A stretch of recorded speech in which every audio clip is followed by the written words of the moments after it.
Hello and welcome to a first of a kind Beyond Fluency podcast.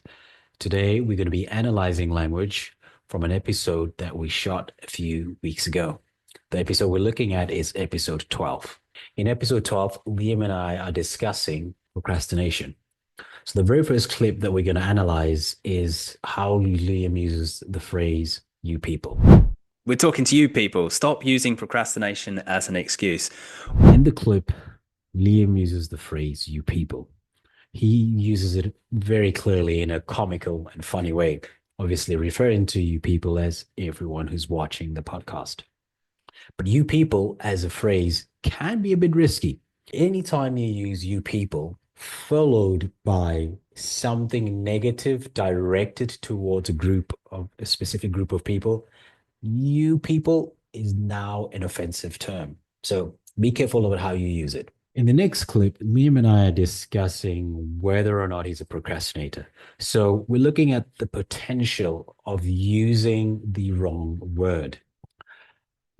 Towards the end of the clip, Liam uses a tag question. See if you can identify what the tag question is. For my particular type of procrastination, it's avoidance because something is scary or difficult most Yeah. of the time. So you avoid it. So I avoid it. Yeah. It's part of resistance. So I'm not sure then it's really procrastination then. That's a bigger question, isn't it? If you identified the following phrase as, well, that's a bigger question, isn't it? As a tag question, you were correct. A tag question is a type of question that's quite different from other questions in English, in that, firstly, it doesn't start with a question word, who, what, where, why, or a verb, do, are, etc. But it starts with essentially a subject of the sentence. The reason is because tag questions are used to try to confirm information. We often use tag questions when we try to confirm information. If we played the clip back again, you'll notice that's exactly what Liam was doing. Let's play the clip again. So I'm not sure then it's really procrastination then. That's a bigger question, isn't it? Tag questions can also be used to invite agreement or as a form of persuasion.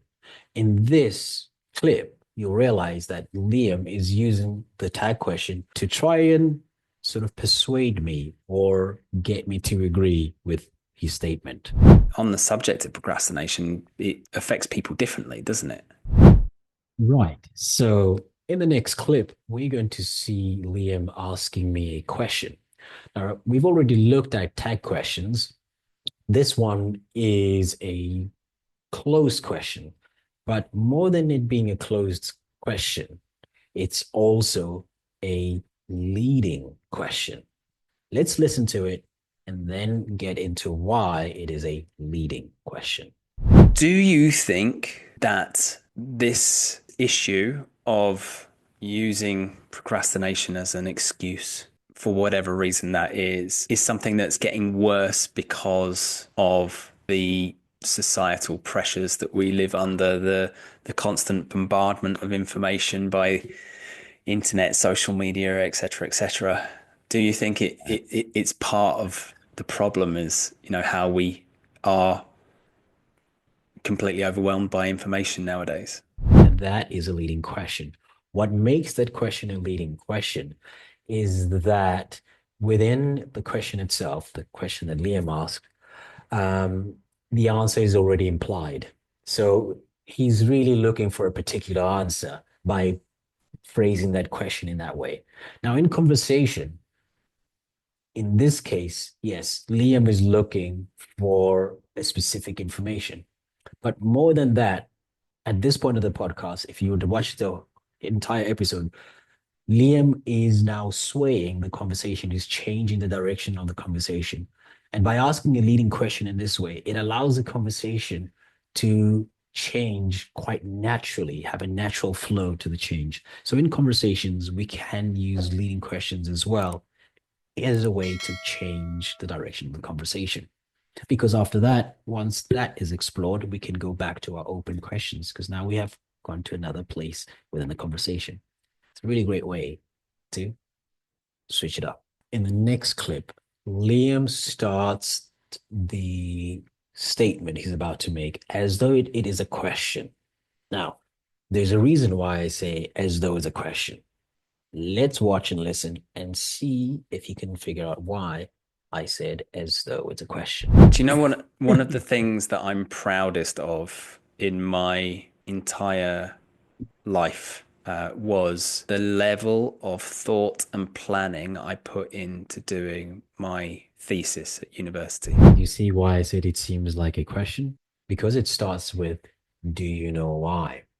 But as you listen to the rest of the statement, it's very clear that it isn't a question, but rather a statement. Now, the reason why we do that in conversation is to, of course, draw whoever we're speaking to's attention, right?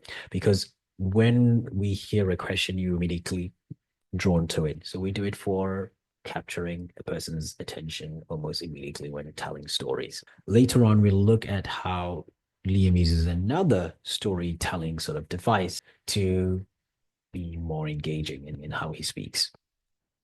Let's have a look. I'm still to this day really proud of the work and organization that went into that. So, did you hear it? The phrase that Liam used was, I'm still proud till this day. Now, of course, the meaning of till this day is to highlight that it remains true after all this time. It is still true today as it was the first time it was true, right? But a little bit more than that, when you look at language, earlier we spoke about storytelling devices. This, again, when talking, and a lot of the times when we talk, we're telling stories, is a storytelling device. Why? It's a great way for dramatic effect. I'm still to this day really proud of the work and organization that went into that. In the next clip, we're going to listen to Liam talking about some excuses that we typically get from clients when they explain why they aren't able to dedicate enough time to whatever we agreed on as an assignment to prepare for the next session. In this part of the podcast, though, we're going to be looking at the language that Liam uses. He starts off with the phrase on the surface level, and then he repeats the word or about 3 times. Have a look.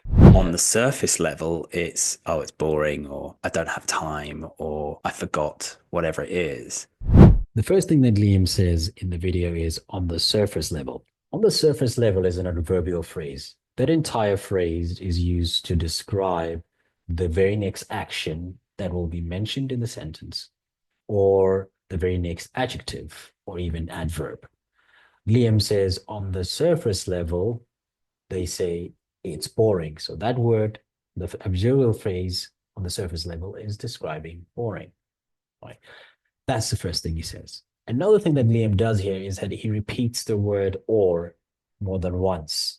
Now, usually when you're making a list of things in English, you would use the word or, which is a conjunction, right towards the end, the last word of the list. But Liam uses the word or repeatedly. And the reason why he does that is 2 things. One, he's hesitating. He's buying time to think of what to say next. If we listen to it again, you'll hear him holding on to sort of the last syllable, or. The second thing that it is doing there is obviously emphasis, and perhaps that's the more obvious one. Let's have a listen to it again. On the surface level, it's, oh, it's boring, or I don't have time, or I forgot, whatever it is.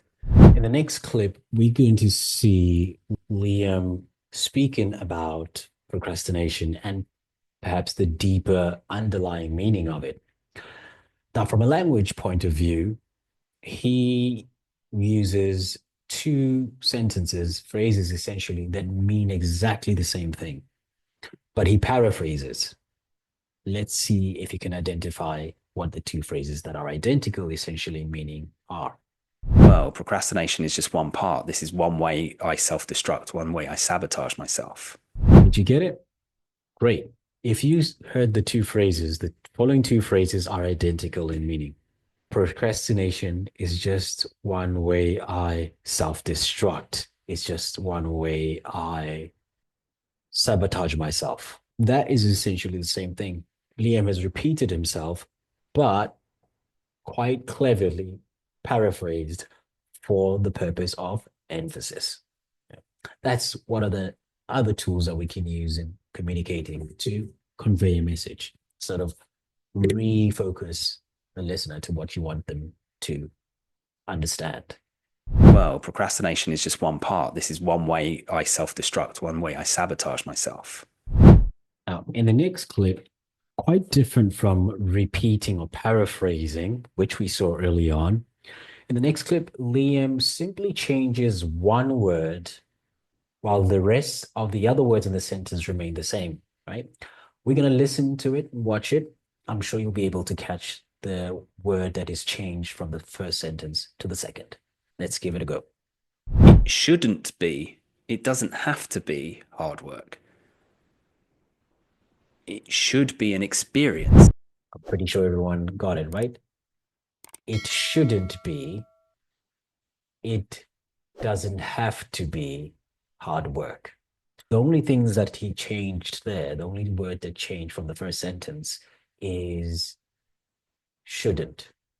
The changing of the word changes the sentence meanings as well. With the first one, it shouldn't be. Liam is describing the ideal. By using doesn't have to be, he's expressing or highlighting choice, that you have a choice to make in the matter.